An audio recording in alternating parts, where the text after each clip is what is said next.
What's up, guys? Welcome into another live session here on a Tuesday evening with myself, James Haskell, along my co-host Glenn Martin, and then, of course, as always, Daniel Kunimoto, DK himself in the background, pulling all the strings.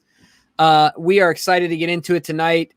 Just like the title says, of course, we're going to talk Lamar Jackson's contract. That will be a point of discussion.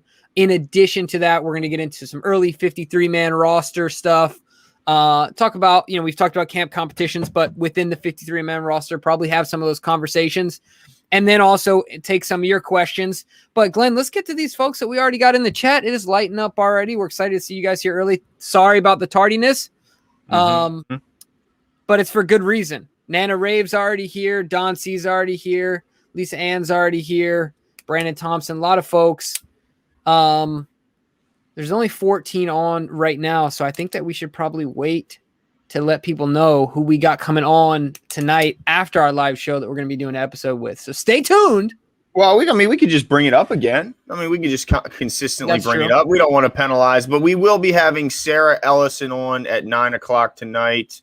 Of course, you guys will be seeing a little bit after that because it's not going to be a live episode. It's going to be recorded. But yeah, we're looking forward to her take on this. The situation really surrounding the contract negotiations and extension with Lamar Jackson, because it's causing a lot of opinions on both sides. Strong opinions from the national media, certainly, about whether Lamar should have an agent, how that affects his negotiation, and also all outside sources that could potentially be, trying to push him towards getting some more representation and not going in it alone. So we're going to get into all that with Sarah, and I'm interested to get her opinions on it. But so are we going to jump right into it? Before we do, I do have one question for you, Glenn, that I've noticed today in the Twitter sphere. And sometimes I try and stay away from, other times I don't. I think I already know your answer here, but I don't know if you saw that N'Keal Harry has officially, his representation has officially requested a trade from the New England Patriots. And a lot of, just like every time somebody's getting traded, the Ravens get brought up, right? Yep. Where are you? I don't think you're big. If I'm not mistaken, you're not a big N'Keal Harry guy. Right. Unless I'm mistaken. No, you're not. I think that, man, that's another guy.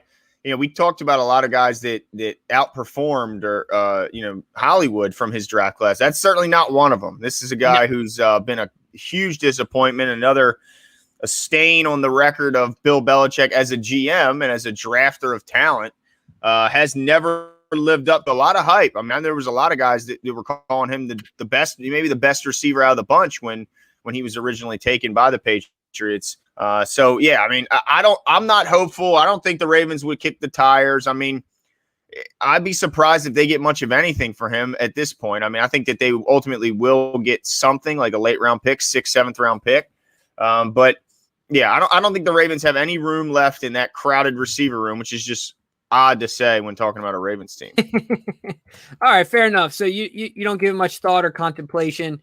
Feel pretty good that the Ravens are not going to get involved based on the depth. And then also, like you said, you don't necessarily see him as a guy that's going to get it done in the NFL, at least from, projection standpoint. They project him as a true number one alpha type receiver, and it doesn't look like it's going to be that. That's a fair synopsis. Yes, exactly. Yep. So I guess the only thing I would say that's for me a little different is, maybe this is my pride because I took him in the last round of the fantasy draft his rookie year, and he did nothing for me. But I still feel I'm holding on to a little hope. I think he's got a shot. Change of scenery has done wonders for players in the past. But I am absolutely in agreement with you that there's no chance that it's the Ravens that will be that team. I just don't see it because we're, like you said, we're so deep there already, and it's weird to say, but we're so deep there, and giving up something like a conditional 7th or something like that is the only thing I could imagine the Ravens doing, and I think another team would give up more than that. So, and honestly, anyway, to trade, you'd have to take on his contract, right? Yeah, exactly. And then you got to take on the contract of a first rounder who is not the cheapest type contract. So that's another thing to consider as well. While he's still in a rookie deal, yeah, those rookie deals for first rounders are no joke. Yeah. Yep. Okay. Yeah. So anyway, I want to bring that up, but yeah, let's get into the early 53-man roster type prediction. Does that work for you? Yeah, I can't remember who put the comment up and actually gave their early predictions on the 53, but it got us thinking training camp's right around the corner, talking 2-3 weeks away, and why not get into some early roster predictions? Now, I'm going to go off of, the only thing we have is what they've done in the past. So I'm going to kind of look back at what they've done in the last few years and how many players they've kept at each group, decide how they'll change and maneuver all that around, and we'll get right into all the positions. So let's start. Let's start with some of the easy ones, in my opinion. Some of the ones that are a little bit smaller in position group and not, the huge groups. And let's start right at the top, Jimbo. Let's start at QB. Okay. Last year, they kept 3 quarterbacks with Lamar, Robert Griffin III, and Trace McSorley breaking camp with the team. What's your thoughts on do they keep one? Do they keep 2? Do they keep 3? And if so, who are the guys that make the cut? Yeah, a quick story. Of course, it was 4th of July weekend. Got to see, some family members. My cousin Patrick, who is the first cousin of my grandparents, have 9 children. So he's the first grandchild, and I'm one of the last. So he's significantly older than me. He took me to my first Ravens game ever. Super grateful for him for that. But so we always talk Ravens anytime we're together. And we disagreed on this, that he thinks the guy is Trace McSorley. And I vehemently disagree, of course, because I am shamelessly, I'm a Tyler Huntley fan, and I think Tyler's a better fit for our system. And I think he's better. I think he's got a bigger arm. I think he's more mobile with his feet, and I think he fits the offense better. So for me, I think they keep 2 and do their very best, to squeak McSorley through onto the practice squad. I don't know what the possibilities of that are, but I think it's Lamar 1, Huntley 2. Wow, no disagreements there. I 100% agree. If there's a spot where you can go a little lighter than in recent years, because Lamar is now maturing and doesn't require to have that veteran leader in the room with him like he had in Robert Griffin, and a guy to mentor him and get him along. Now he's been around long enough. He's done that phase of his career. And I think that Tyler Huntley has done enough from showing the poise. Half of being an NFL quarterback is you got to have the poise to stand in there and in those big pressure moments. And I think he's shown enough.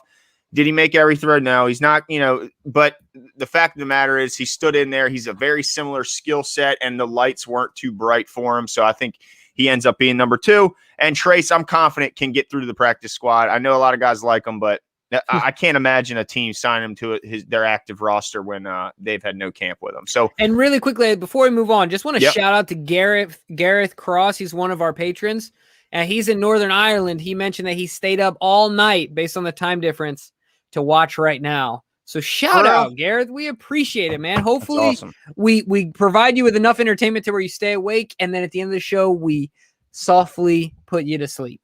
Yes. You can dream of the Ravens winning a Super Bowl. We're going to talk like we're on NPR in the last 30 seconds of the show. Yes, absolutely. All right. So shout out to Gareth. Yeah, that's pretty cool. Thank you. We appreciate that. That's awesome. Moving on to the running backs. Let's do it. And then I'm going to switch to defense. I guess we'll do 2-2-2. All right, cool. And moving on to the running backs. So just so you have a place of reference, last year, the Ravens kept 4 running backs. Those 4 were Mark Ingram, J.K. Dobbins, Gus Edwards, and Justice Hill. So, Jimbo, how many do they keep this year, and who are they? Yeah, I think because of the depth in the wide receiver room, there's a chance that we keep 3. So, barring any moves, the Todd Gurley move or something like that, barring any moves, as it stands right now, I say we keep 3. And it's the 3 we all know. I think it's J.K., Gus, and Justice Hill will be the 3. Now, I will also say confidently with I'll say this, that if Gurley signs, they will not, like, Justice Hill won't be gone. I think they will carry 4. They already know how to do it. They did it last year. So I think they carry 4 based on his ability to play special teams as well. Like, it's enough for him to stay on the team. So as it stands, 3. Okay. And that would mean Tyson Williams, Nate McCrary, and if there's any other running back, I'm missing will be gone. Now, do you anticipate them trying to get a guy like Tyson Williams through to the practice squad? Yeah, certainly. And it was a short stint last year, but he must have impressed because they signed him late in the preseason, and he did enough to get a spot on the practice squad. And if I'm not mistaken, jumped a guy or two based on his ability. So they do like him. Okay. But yeah, I think they get him to the practice squad. He's relatively unknown, don't you think? Yeah, and no arguments there from me. I think he's done enough to show that he deserves. Justice Hill's done enough to show he deserves to be the third back. But man, I'm not really confident if we have to rely on him. But I do agree, 3 backs is enough. I think in this offense, 4 backs is a luxury, but 3 is almost a necessity. It's kind of weird that line there. But yeah, hopefully they can get Tyson through again to the practice squad to provide some depth there. But yeah, I agree.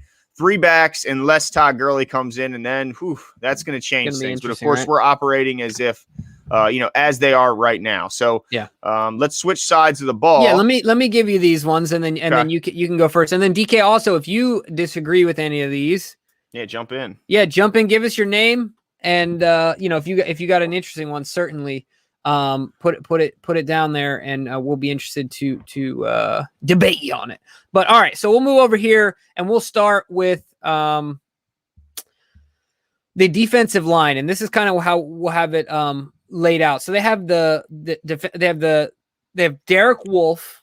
So this is of course a 3-4 defense. They have Derek Wolfe, Broderick Washington. Let me start actually with the starters. So you have Derek Wolfe, Brandon Williams, and Calais Campbell, the big 3 up front as the 2 defensive ends and the nose tackle. Behind Derek Wolfe, you have Broderick Washington.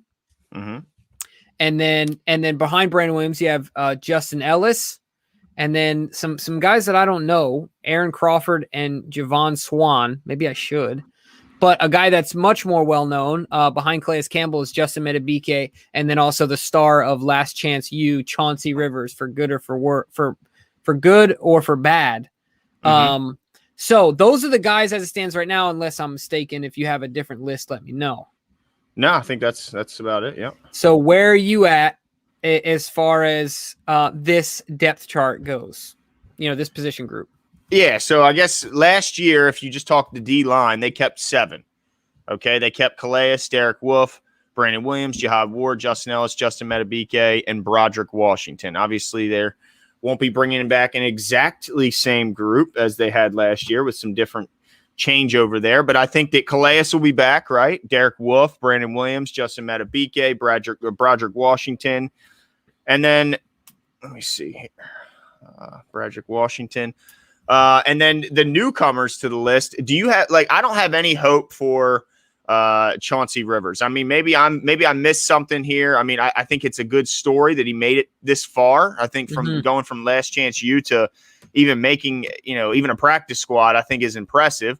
But I think ultimately this is where it ends for Chauncey Rivers. I'm not holding out much hope, but maybe he'll shock us and surprise me and prove me absolutely wrong, and I'll be rooting for him.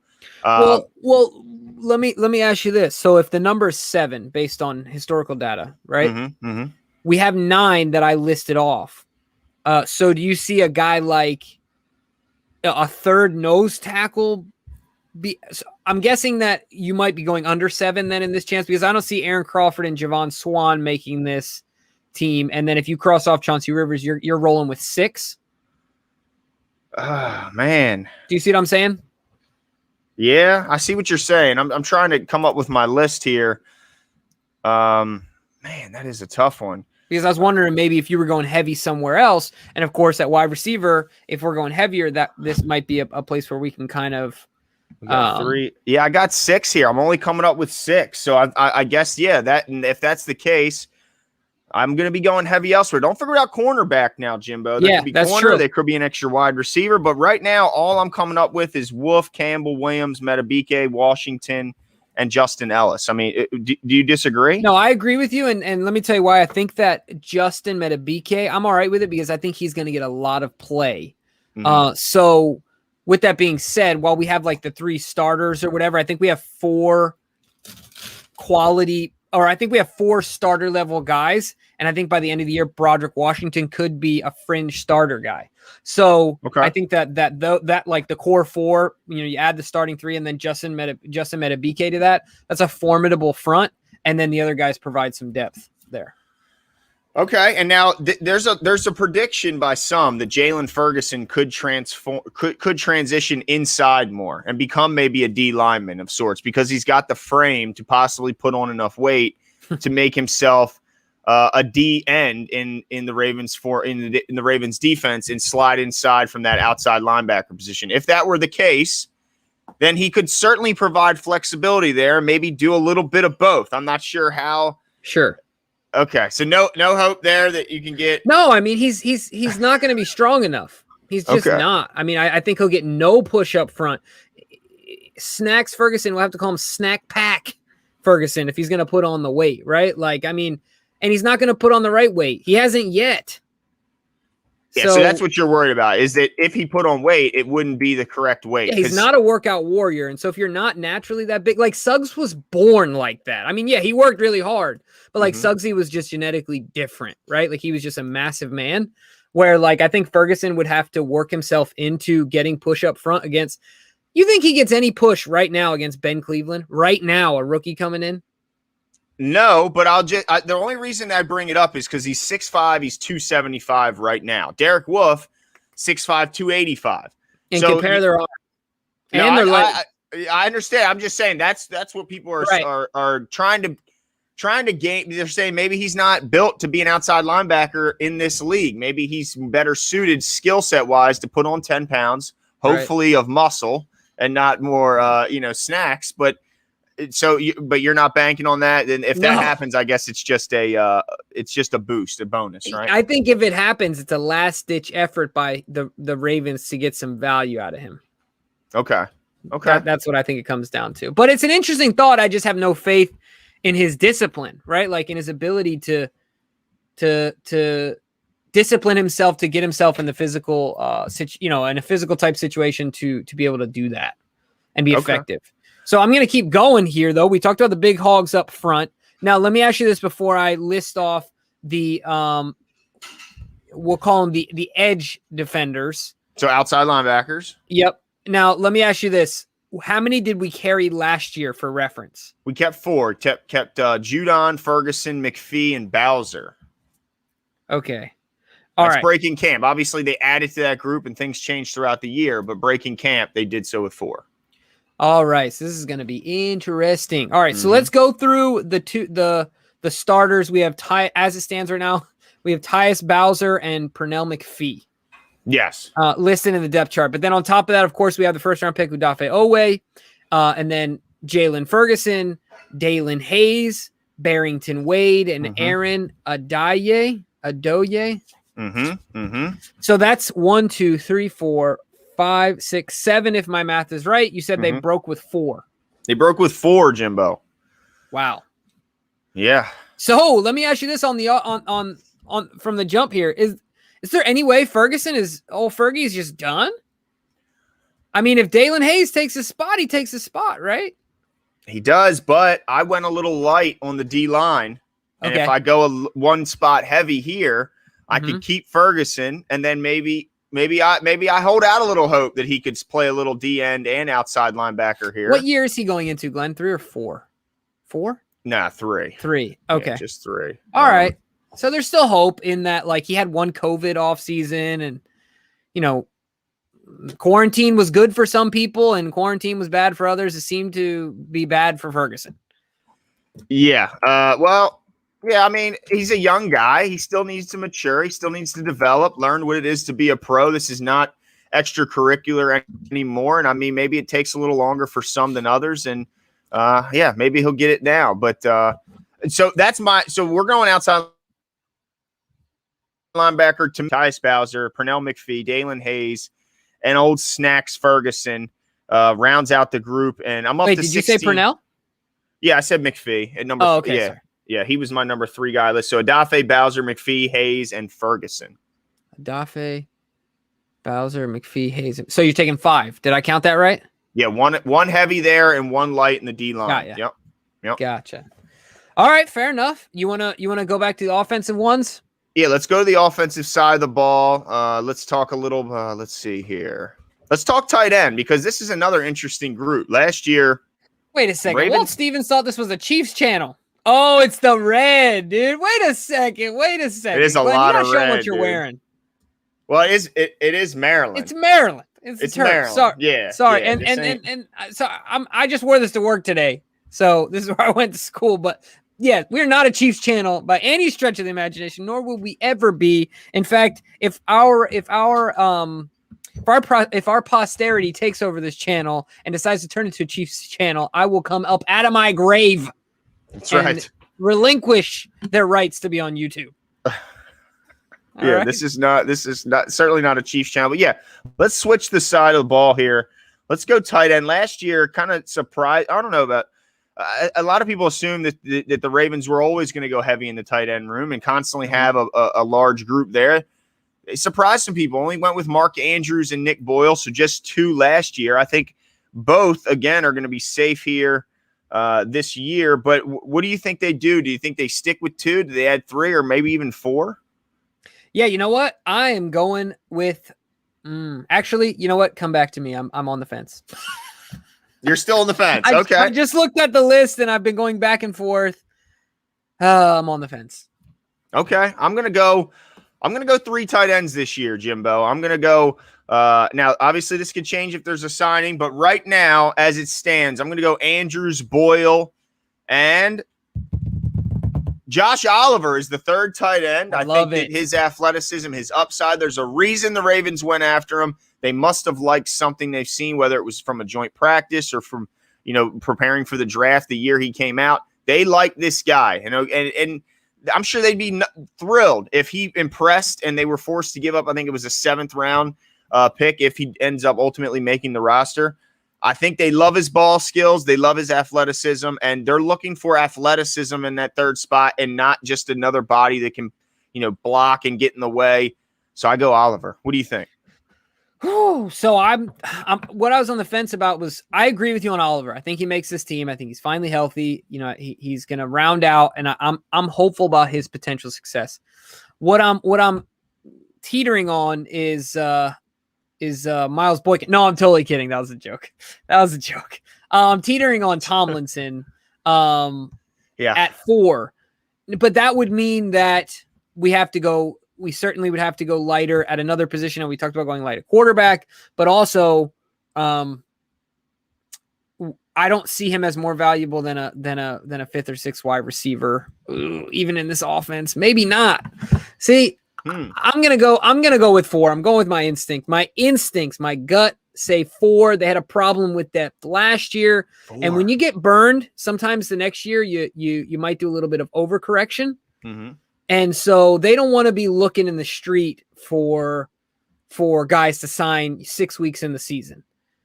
Boykin's coming off, or Boykin, geez whiz. Boyle's coming off that severe injury. Mm-hmm. And so if he's not who they need him to be at the beginning of the season, they need a true blocker. Andrews isn't that. Oliver isn't that. So I'm going with 4 here, Glenn. And I've officially lost count of my total. See, I'm thinking ahead, Jimbo. I'm keeping count of my total. Okay, awesome. Just of yours, though? Yeah, just of mine. Son of a gun. Just of mine. Because I think that where did we differ? We only differed so far on this, right? Well, at outside linebacker, I think I went 5. Oh. Right? Hold on. Yeah, but I agreed with 5. You. Okay. All right. So I'm at 19 total after the tight ends. All right, so I'm at 20 then. If you say so, okay, if you say so. But no, okay, all right. So you're going heavy there. That surprises me because you went light at quarterback. Okay, so all right. But heavy, 4's heavy, Jimbo. 4 is heavy, but Boyle is really our only thoroughbred when it comes to blocking at this point.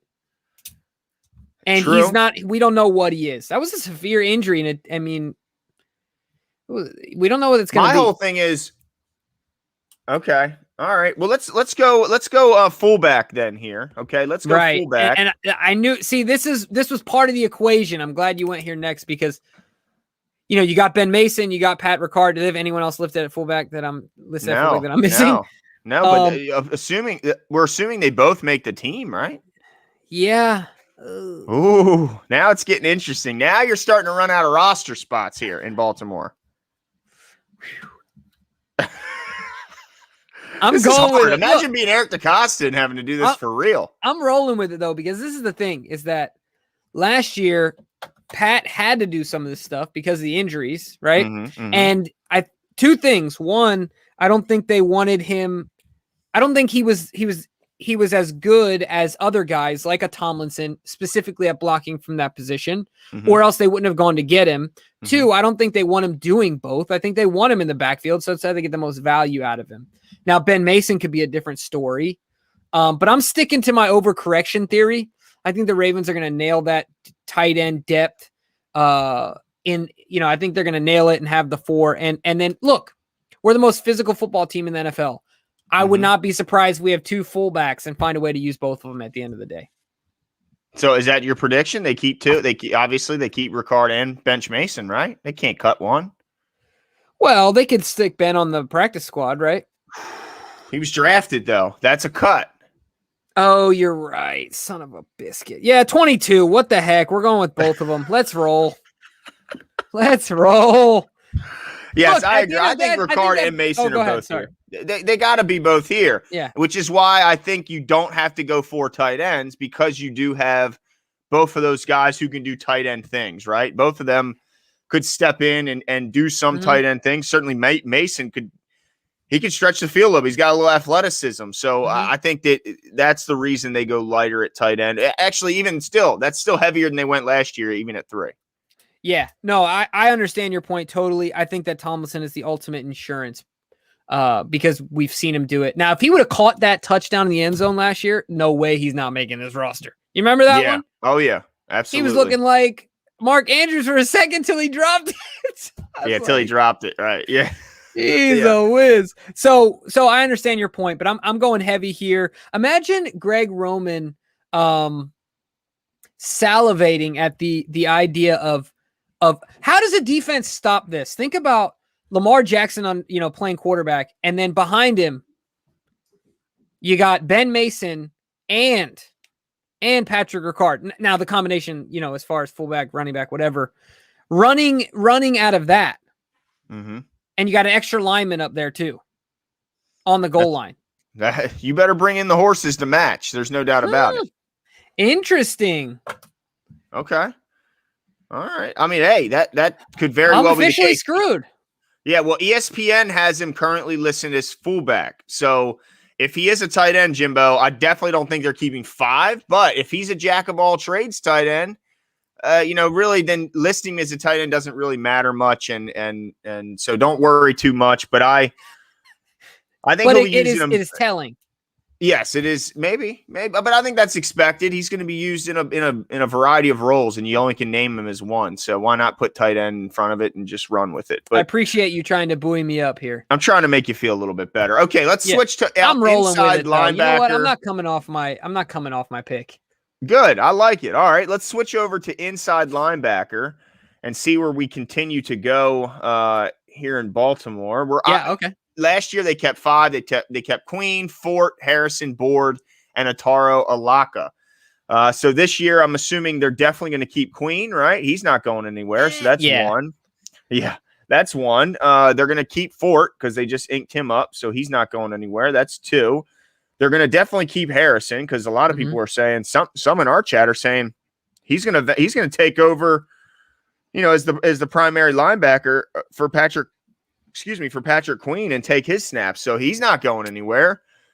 Chris Board, they brought him back, right, Jimbo? Yep. Is that where you stop? Do you stop at 4? And that's because you got to go light somewhere. That would be lighter than they went last year. Trying to give me an off ramp here, Glenn. Good way to put it. Yes. Yeah, because I know they like Olaka too, though. And they got Christian Welch, right? Yeah, but Alaka, if I'm not mistaken, has a hard time staying healthy. Welch is great. I'm not worried about. So yeah, I'm going 4 inside linebacker. And I will say this. on the air that next year, not this year, but next year, Chris Board will be the running mate to Patrick Queen next to him. Wow. Not Malik. No, I think Malik will have a role to play in this defense, but I think that Chris Board is the next, Ellerby-esque. Who's the other guy that had the neck injury? He's on the he just went down to Jacksonville. Isn't he? Oh, it's right. He did leave. That's right. His younger brother, I think, was playing in college too with the neck injury. Oh my gosh, he was a tackling machine. I know. I was so disappointed when he got told he couldn't. Oh, I can see his face. That's disappointing. Hold on. The chat. Zach Orr. There it is. Zach Orr. There we go. Zach Orr. Zach Orr. Yeah. So I mean, think about it. We got Bart Scott, Donnell Ellerby, Zach Orr type guy. I think that Board has the athleticism, the work ethic. I think he has all the potential to be that type of like a tackling machine. So yeah, I think that he's the guy. Oh, and even people brought up McLean. That he wasn't as productivity as high as the other three, certainly, even at his best. But yeah, I think it ends up being him. But yeah, I'm going light there. I'm going 4. So I'm at 26 total. What are you at? I jumped ahead a little bit, so I'm not sure exactly where I'm at. Well, I mean, are you doing the same thing as far as the 4 goes? Yes, 4 exactly. Yeah, Queen, Fort, Harrison, Board. I agree with you. I think Alaka is a good player, but often injured, and Christian Welch to sit. Not a guy that I think is going to be snatched away, and hopefully they don't have to sneak any through. But if they had to, I think they could get both through to the practice squad if need be. Like especially, I mean, if they come out of camp healthy, they may not even feel the need. But if they come out with little nicks and injuries, they may decide to try and sneak one through. But let's move to safety.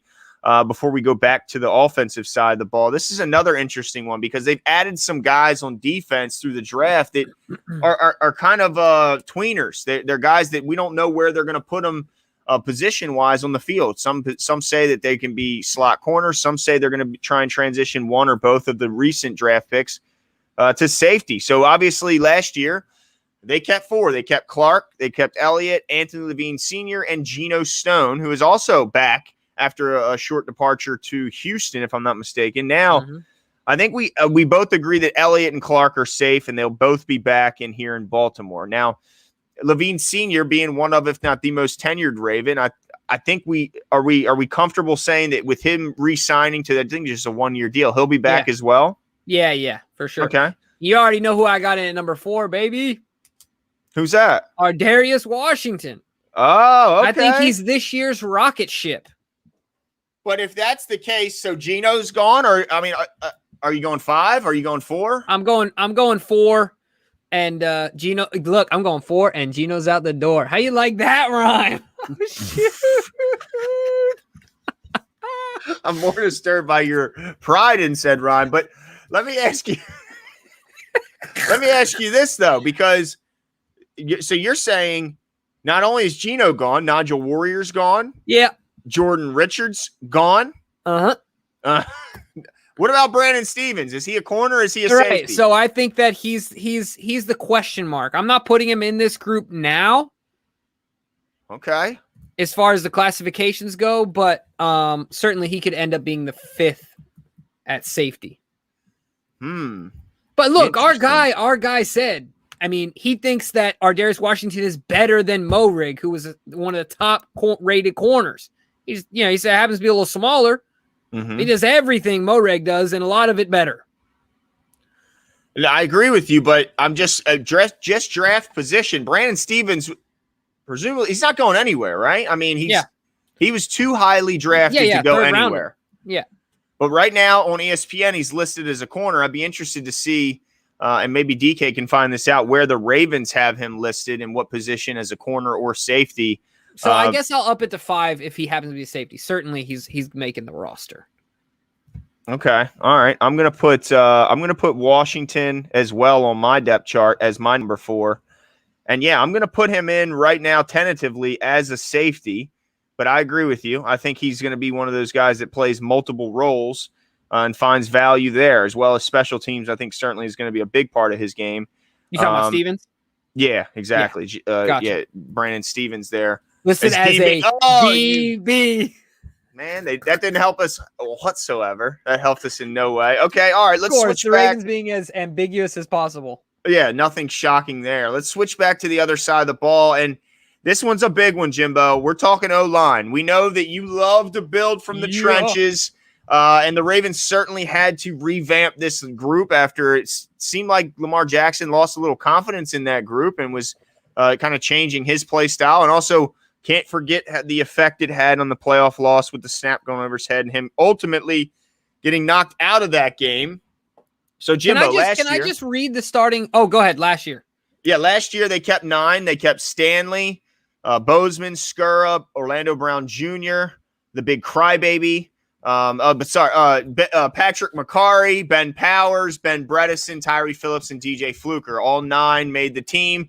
So where are you at this year, Jimbo? Yeah, so I just want to read really quickly the potential starting lineup. It just, man, it gets me excited. I tell you what, boy, it gets me excited. So you got Stanley left tackle, Ben Cleveland left guard, Bozeman at center, right guard, the old vet, Kevin Zeitler, and then, of course, the everyman, Alejandro Villanueva at right tackle. That is one heck of a starting offensive line. I would put it up against any teams. I'm excited about it. But anyway, that's obviously 5. They're all making the team. Then you add on top of that some other locks, in my opinion. Ty Phillips, I think, is a lock. That's 6. Interesting. Okay. You know, I think that is Ben Powers a lock? I don't know. Because he's got a vet behind him that's going to be pushing the heck out of him, who's got, you know, he's not only a vet, but he's got more value as far as positional diversity. So I'm not ready to say that he's going to. I do think McCarry's a lock because he's the only one that can play from center out. Yeah. Yep. So I do. So that's 6, if I'm not mistaken, right? I got the 4, Phillips, McCarry. Well, there's 5 starters. Oh, excuse me, 7. My bad. Yeah. So there's 5, and then I added the 2, Phillips and McCarry. Now, and then let me help down. They signed Michael Schofield in the offseason here as a guy who played a bunch of different spots. And then we also have to remember, do they count? So I guess because he'll be on the IR, Juwan James doesn't count, correct? Correct. Okay. So I just want to throw those, those names out there. Because Juwan James certainly going to make the roster, but I don't know if he'll count against that 53-man list there. And then you have Michael Schofield, the big 6'6" tackle from Michigan, former 3rd-round pick who they signed, who's played a bunch of different spots on the O-line. I think he's a lock. He's got to be, right? Yeah. So that puts me at 8. Now you got Powers, you got Bredesen. Who you cutting? Are you keeping both and going thin elsewhere? And what about Colon Castillo? Yeah, there's that guy. Because at the end of the day, you don't want McCarry. You want McCarry to be your emergency center now. You need a 2, I think, on the roster if Brad gets hurt, right? Got to. And McCarry showed positional versatility. He's played all over the offensive line. Right. So you want him to be swing guard, swing tackle. So, oh my gosh. This isn't easy. I mean, this is why you imagine the discussions, the late nights between Ozzie and Eric DaCosta and the rest of the guys that, that so are I think that you put, I think you put Powers there. Okay. I think you put Powers there because I think that you put Castillo on the practice squad, and what you do is that McCarry's your 2 center in the game, but not your, like, if you have a detrimental injury, you can still call up Castillo later on, but you finish the game with a guy like McCarry.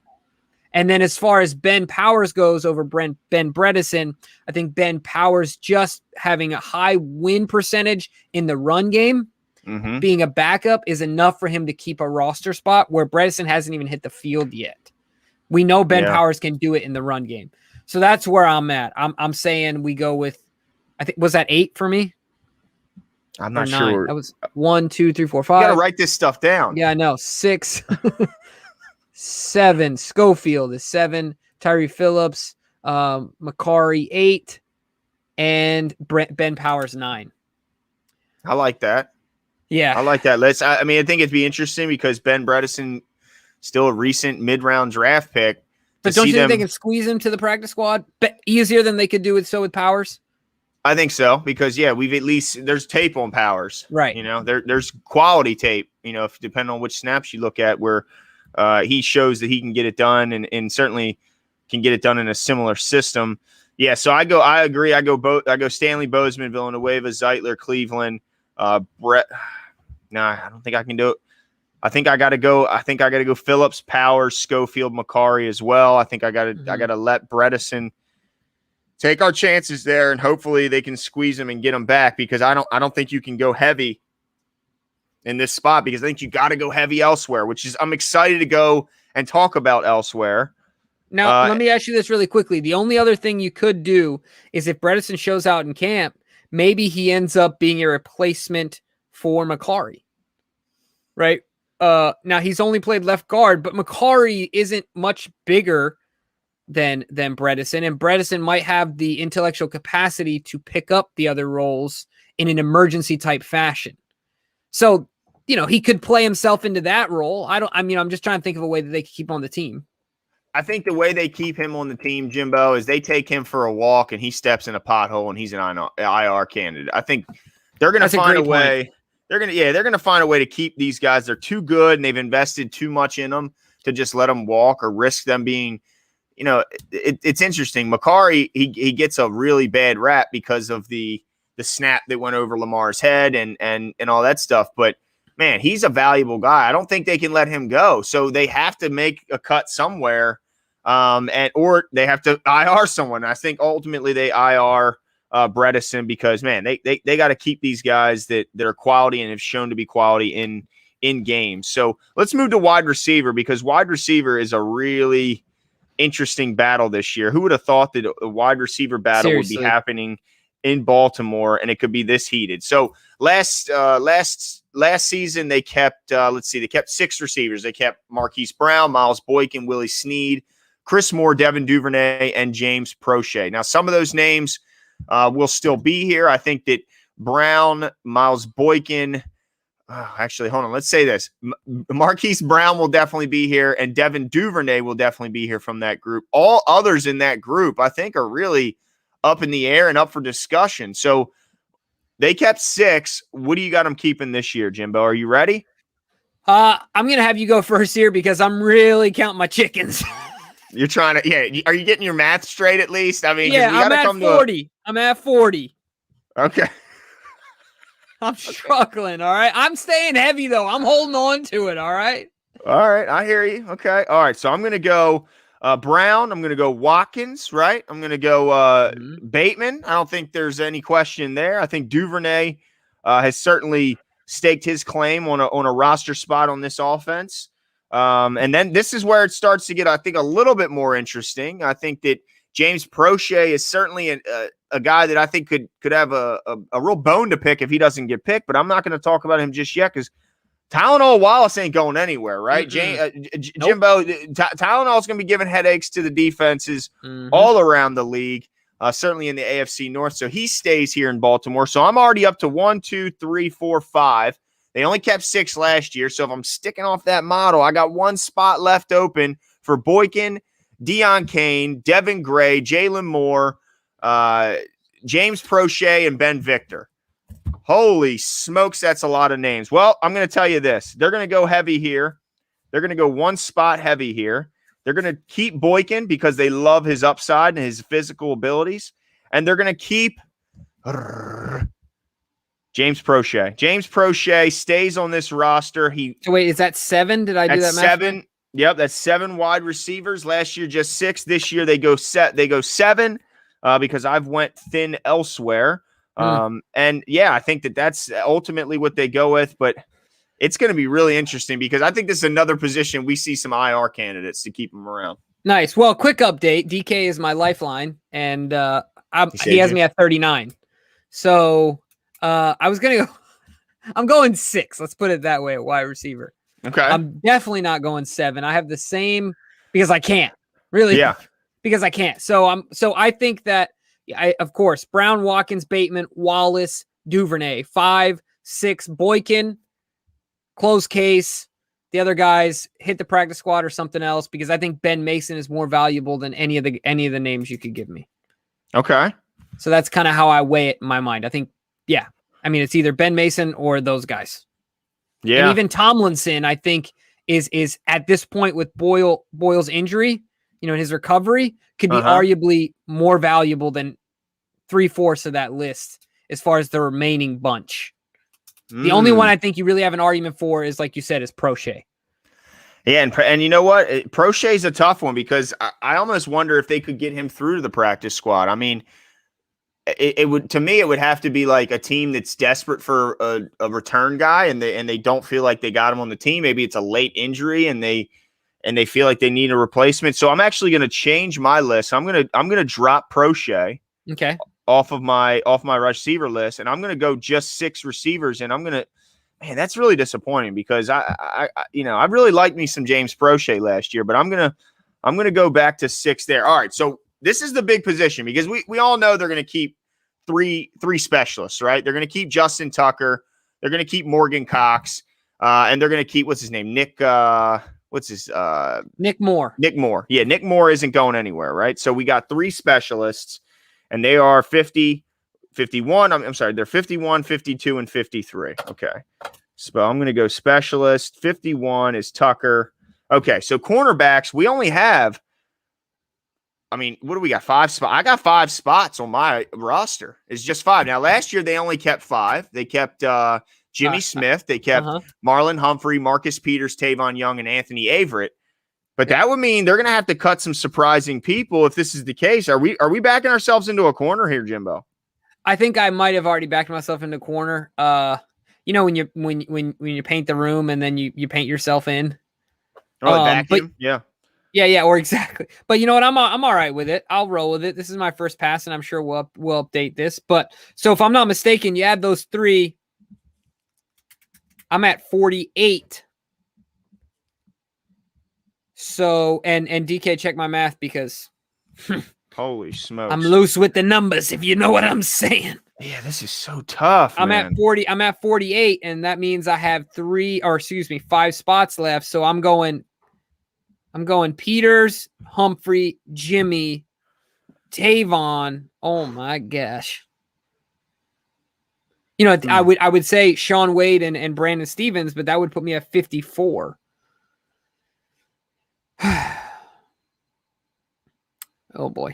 Yeah, here, let me say this. I'm going to have to, because I got Humphrey, Peters, Smith, and Young as locks, but Sean Wade's a lock. He's not going anywhere. Right. Did I not say him? No, I think you did, but I'm just kind of, reiterating I see what you're saying. Okay.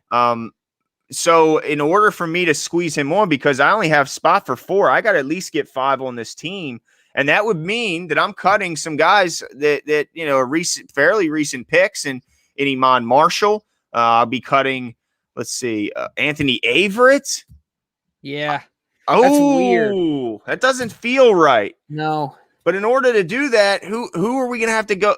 So we have to go back over the list, and we have to look at who we can. Is Ferguson right now? Is Ferguson a lock on this team? Like, could they? No, I think at the end of the day, if you had to ask me, is it Sean Wade or Jalen Ferguson? I think that's an easy answer. Wow. Okay, so I'm going to alter my list. I'm going to remove Ferguson from my list, because we got to cut somewhere, and I'm looking around. I don't know where else to cut. So if I cut him, I can get Sean Wade on my team. So if Sean Wade is now at 16 for me, because that's where Ferguson was, but where do I get Anthony Averett on the team? Yeah, what I'm doing here, because I was at 50, I was at 54, because I had one. So I was at 48, and then I took 5 between Humphrey, Peters, Young, Stevens, and Wade. Right. So that puts me at 54. I'm dropping. I can't believe I'm doing this, as much as I've been beating the drum on it, but I'm dropping Fergie and I'm dropping Tomlinson to get me down to 52. Okay. And I'm adding Mr. Double A Battery, Anthony Averett, to make my 53. And you counted for the specialists, correct? Yep, I counted for the specialists, correct. Man, how do I get? So I don't know how I'm gonna. I guess I have to get. Man, I'm gonna have to get rid of Ardarius on mine, unless I want to get rid of Makari or one of the O linemen. Yeah, I got to go Ardarius for It mine. looks like DK's saying you have 6 spots left for corner, and I have 5. Oh, I do? Yeah, according to DK. Okay. Well, if that's the case, then that makes it easy. I got Anthony Averett in there at 6. Yeah, and you get to keep Ardarius. And I get to keep Ardarius. Okay. All right, cool. I keep Ardarius. He's my last and final roster spot. I think if that were the case, I would be happy with this roster. So obviously the biggest glaring cuts would be Bredesen, Jalen Ferguson. Is there anyone else who jumps out at you? James Prochet? Who? Any of those guys? Is that Jalen Ferguson? Based on where he was drafted, would be I mean, I think that'd be a name that surprises a lot of people, don't you think? Yeah, Jalen Ferguson, just because of how recent he was picked and how high he was picked. So yeah, I agree. Eric DeCosta, he don't play around either. No, he's shown that he will cut you. I mean, he'll do it but it's just weird because of all the reports saying that he's come in the best shape of his life, and that could just be them trying to, I don't know, give him confidence or something, and hope that he forces them to not cut him. I don't know. Yeah, it could also be maybe a team starts sniffing around for a trade. It's possible. But I think that trade would have to happen sooner than later. I mean, it couldn't. You don't want to get a guy in and have him learning as the season's going on, because then how long before he can really contribute and help you guys? Yeah, that's a good point too. Yeah, Lisa Ann, I got Levine on my right. I got Elliott, Clark, Levine at Washington and Stevens, but I was going to release Washington and put Anthony Averett in, but apparently my counting that I was very proud of was off. So I was able to keep Averett as well, because man, that is a deep room. I mean, you go to a team from a team who keeps typically a little light at the safety position. I'm going a little heavy there. It's going to be interesting to see how they get all these guys snaps, because if they're going to be on the roster, they got to be getting snaps. They got to be contributing somewhere, and usually in multiple roles if you're on the back end of the team.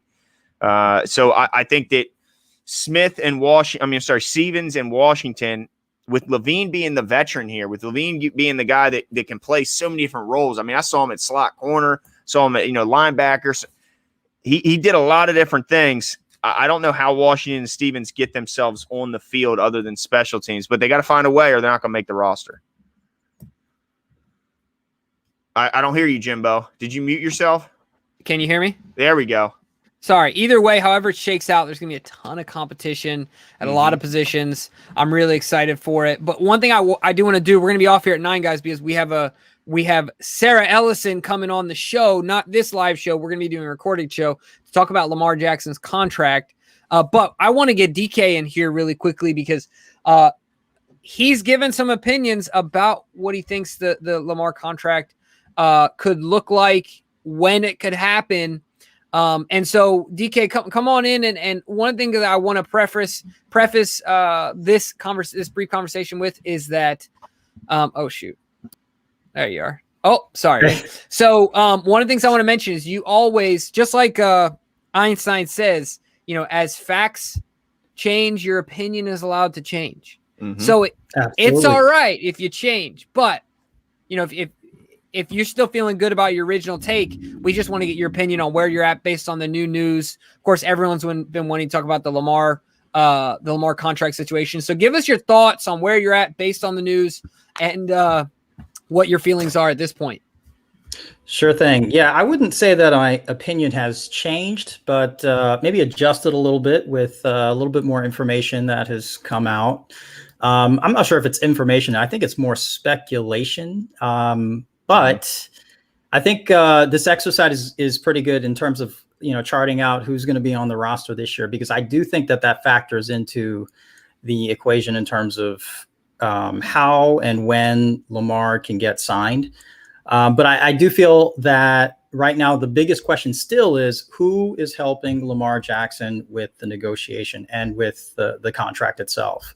That remains to be the biggest question. And there are no hard and fast answers to that. We don't have anything out reported that says, someone's spotted, someone else helping Lamar with the contract agreement. So that part's the wild card. If we had an indication of how that was going or who was in this place, who's actually helping him out with it, it'd be a lot easier.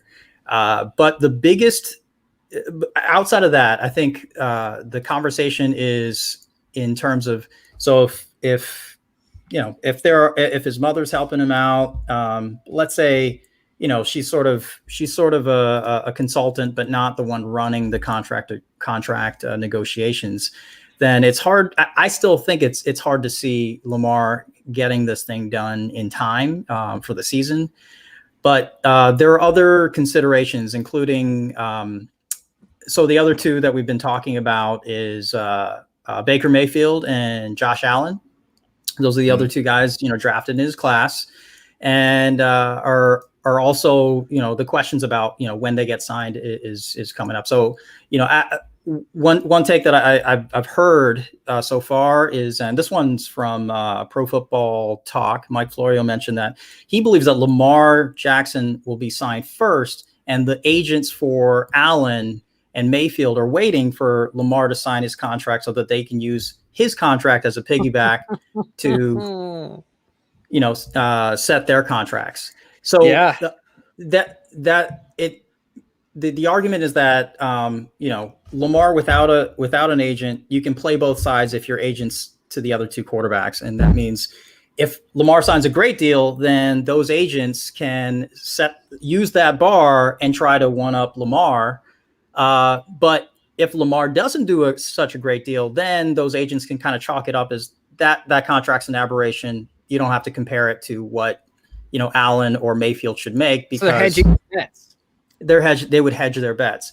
But I don't know. I mean, if Lamar is really negotiating his own contract and he understands that, why would he agree to kind of being a part of that? He doesn't have to do it now. There's no, in my eyes, I don't think Lamar feels like he has to rush. Right. So if he knows that the other two could sign their contract after him, and he wants to, kind of set the stake down in terms of being able to say, like, I've made more money than them, then he has no real reason to sign it before they do. And I would argue that, if the agents, the other two quarterbacks, want to make sure that they get their money and use that contract negotiation to further help their other contract negotiations, the agents for those other two quarterbacks actually have more motivation to get their deals done maybe before Lamar. So I actually think it's going to be the other way around. I think the pressure to get Baker and Josh Allen signed is going to be greater, and therefore Lamar can set his contract based off what they're doing. And I think to Lamar, it's more of a benefit that they get theirs.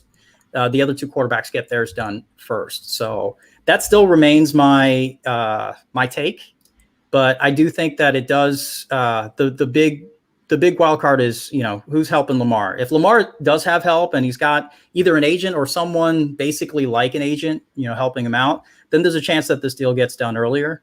But we could get into the nitty gritty too, because I do feel like, I did this exercise where, I put myself in, EDC's shoes or, somebody helping out EDC. What would I argue if I were, part of the front office staff of the Ravens? And I think I would say something like, the leverage that the Ravens have is, everyone says that the Ravens have built their system around Lamar Jackson, right? So it's hard to move away from it, so what leverage do the Ravens have? But the reality is actually, the Ravens were able to pivot into his system pretty quickly. And so, if I were in EDC shoes, I would argue that, it's probably the Ravens coaching staff that are best suited to be able to pivot away from them just as quickly, and Lamar would have maybe a more difficult time adjusting to another offense if he were to, say, go somewhere else, and if that's what he's negotiating. Well, that's the down low, ladies and gentlemen. A lot of factors at play here. We're going to hop over. So we're going to end this one here. We appreciate you guys for coming out. Sorry that we don't have a ton of time for shout outs here, but I like it. DK always bringing the facts and the abstract thinking exercise here. So You got a lot to chew on. Let us know what your thoughts are. We're going to wrap this one up. We'll talk to you guys soon. Make sure you check out our episode that's coming up shortly here with Sarah, but we'll talk to you guys soon. See you.